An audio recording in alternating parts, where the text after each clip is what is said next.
Ini adalah trigger daripada Godox iaitu Godox X3. Dan beli trigger ni rasa dah dekat setahun.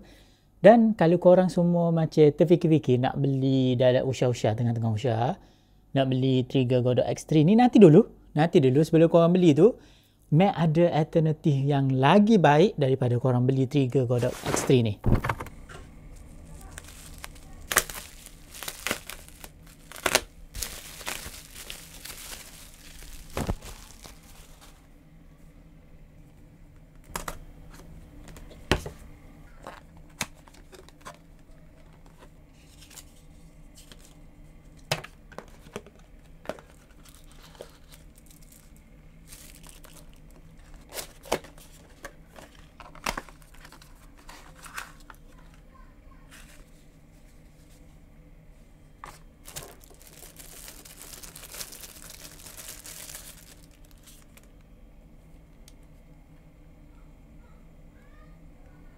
Jadi alternatif dia adalah ini dia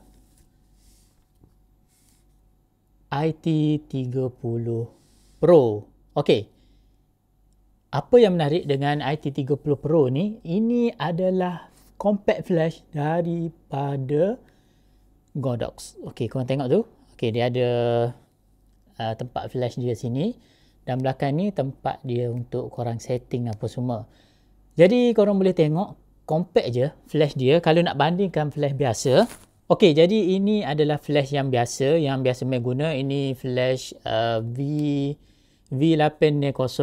Dan kalau kita nak bandingkan dengan flash IT30 ni, tengok beza dia. Yang ni kecil dan yang ni besar. Of course, yang IT30 ni dia punya output power dia tak adalah sepower 890 ni. Tapi kelebihan dia disebabkan dia compact ni, jadi dia ada tempat yang lebih fleksibel untuk letak untuk guna flash. Terutamanya kadang-kadang wedding ni kita ada tempat yang angle yang kita nak tu. Kalau yang ni macam susah sikit. Yang ni lagi senang. Okey, jadi tadi kenapa Mac bandingkan IT30 ni dengan Mac kata kalau korang nak beli X3 ni jangan beli lagi sebab Mac ada alternatif yang lain. Alternatif tu ini dia IT30 Pro. Kenapa mereka kata macam tu? Sebabnya IT30 Pro ni bukan saja flash. Dia juga boleh dijadikan sebagai trigger. Dan disebabkan saiz dia yang compact, kalau letak dekat atas kamera tu, jadi orang kata tak ganggulah. Dia macam seolah-olah saiz sama besar saiz dengan trigger. Tapi kalau ikut care, X3 ni dia lagi compact berbanding dengan IT30 Pro. Dan IT30 Pro ni dia tak adalah besar sangat. Kalau boleh katakan saiz dia lebih kurang sama kalau saya mau pernah guna trigger Godox dulu, iaitu X2T. Saya tak ingat dah nama dia tu.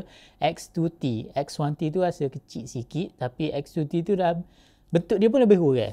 Petak macam ni. Cumanya yang tu trigger saja, tapi yang ni sekali dengan flash. Okey, kalau korang nak beli X3 ni disebabkan dia dia touchscreen, korang jangan risau sebabnya IT30 Pro ni pun skrin dia pun touchscreen sama je. Tengok. Sorry. Tak jadi dah pula. Okey. Kenapa ni? Tu. Kalian tengok. Sama je, touchscreen juga. Jadi dia tak ada beza, sama sahaja. Ayuh elemen tekan gini. Okey, tu. Korang tengok tu. Dan lebih dia lagi, dia punya skrin dia tu berwarna. Dekat menu dia ni berwarna. Jadi sama je. Dia punya ni touchscreen juga. So sebab itulah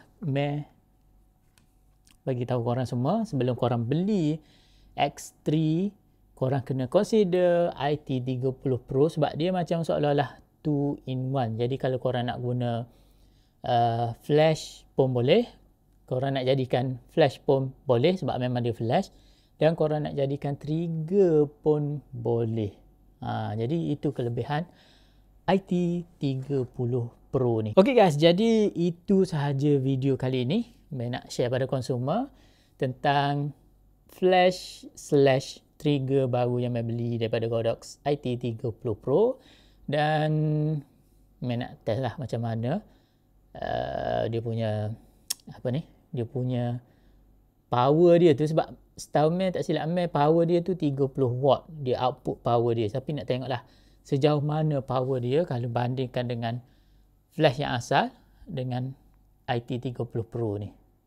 Okay, nantilah Mel akan buat video yang tu. Okay guys, kita jumpa lagi di video yang seterusnya. Assalamualaikum.